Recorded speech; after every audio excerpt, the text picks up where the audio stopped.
Hi guys, it's Adam Brooks, and I'm here in Denver, Colorado. Getting ready to start my day. I'm going to go speaking this afternoon. I'm actually talking at this school right here, the Girls Athletic Leadership School. I'm talking to it's a middle school and a high school, all girls, so I'm really looking forward to talking and having a great time with them. But I wanted to answer a question while I'm here.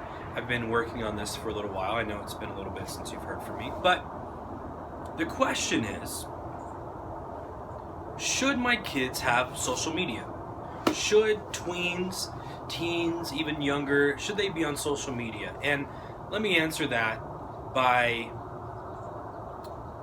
giving you 5 reasons why you can say yes to social media. I know it's a little different from the norm. I know a lot of people are saying no, but let me give you 5 reasons why you can say yes and be different from them.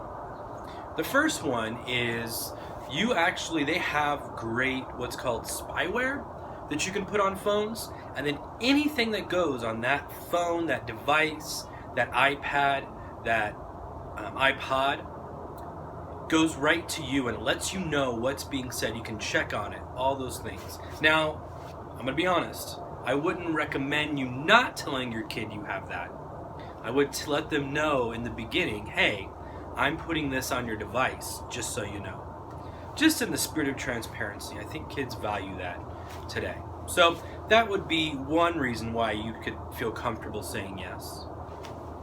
Another reason is I have a really good friend, and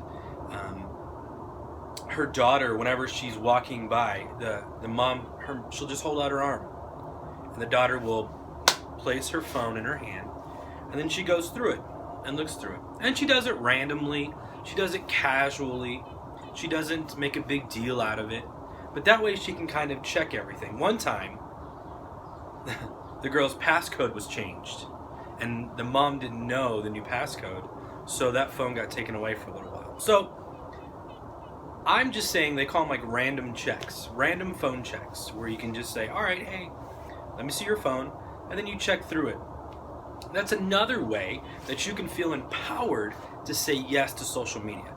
The thing is I don't want social media to be a scary thing for you. If it is, let me know, and I can tell you about the different social media things out there. I can tell you about what their privacy settings are. I can tell you how kids are using them today. So if you don't know, and you know what, this leads me to my next point. If you don't know about the social media, then do what I call a training day. On Saturday mornings or Sunday afternoons or whatever, have a training day where you sit down with your kids as a family and you actually go through that social media and talk about it. Maybe a kid will say, hey, I want Twitter. All right, well, let's sit down and learn about Twitter as a family. Let's sit down and talk about that. So what is Twitter? How did it start? What's it for? How do you use it? What are, like I said, the privacy settings? How is there security on Twitter? How is it normally used versus how are other kids using it today? So research it.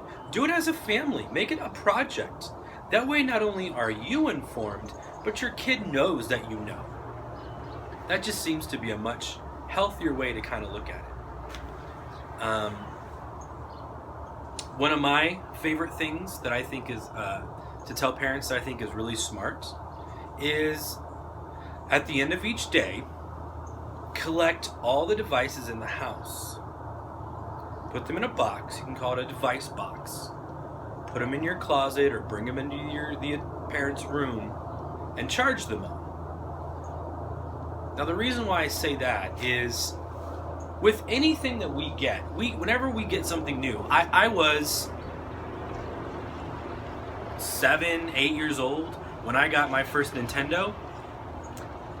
Do you notice how there's nothing after that Nintendo? Because it was the original Nintendo. And I was so excited that I would try to stay up, and I would try to sneak up and stay out way past my bedtime and play that Nintendo any chance I got. Because with any kind of new technology, it kind of breeds this idea of obsession. I want to just learn it all. I want to do it all. So what I've noticed is kids who get new devices, kids who have iPods, who have, I keep saying iPods because a lot of kids, even though they get them for music, they can actually use them to text, just so you know. Or iPhones, or iPads, a lot of I's. It can be a Samsung, it can be any type of phone, it doesn't matter. But anytime they get these devices, they obsess over them. They're on them constantly. And especially if they take them and they charge them in their own rooms at night, I gotta tell you, no good messages are sent at midnight. No good messages are sent at 1 in the morning. There's no reason why a youth, a kid, a teen, a tween should be sending those late messages. So I actually have a really good friend who she's an assistant principal, and she tells me all the time, nothing good ever happens at sleepovers. And I agree. Nothing good happens. So take those devices away, charge them yourself so that they can kind of get a break from them, and they understand that it's not something they have to obsess over. If we do this when they first get the device, it shouldn't be a big deal.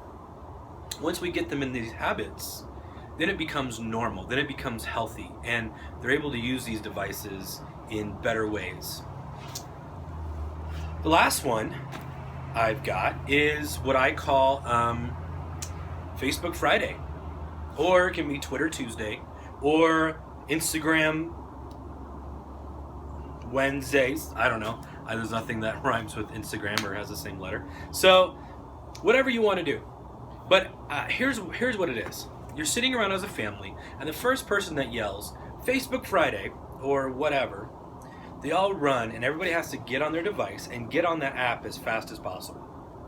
The last person that gets on that app, they've got to read to everyone and start out what they're seeing on their feed. So what's on their Facebook feed? What's on their Twitter feed? What pictures are on their Instagram? And they read it to everybody. And then everybody discusses it as a family. See, what I have found is that social media has become this private thing. You see people on their phones, which is not a problem for me. But if they're on their phones and they're quiet and they're not saying anything to anyone, and they're obsessing over what they're seeing, and they're keeping it private and personal, I can have some issues with that. Because we're all here together. So let's talk about what you're seeing. And then everyone in the family goes around and talks about what they see on their Facebook. And then they discuss it with each other. Oh, I'm learning about the war in whatever. I'm learning about the new stuff that President Obama said. I'm learning about the new stuff that this kid down the street said. I'm learning about what this random TED Talk that I found, or this kid falling on ice. Whatever it is, you guys talk about it as a family and discuss. What a great teaching opportunity for you as a parent to talk about what you're seeing with these different social medias. It doesn't become private. You actually learn what's on their social media. You're able to speak into their lives. These are all really powerful, important things that I think is a great way to do this. I've done this a couple times in the classroom setting, where we've been able to sit down and talk about, what are you seeing on social media? What does this mean? What does this say? Now, luckily for me, it was a communication class, so it kind of made sense. So those five things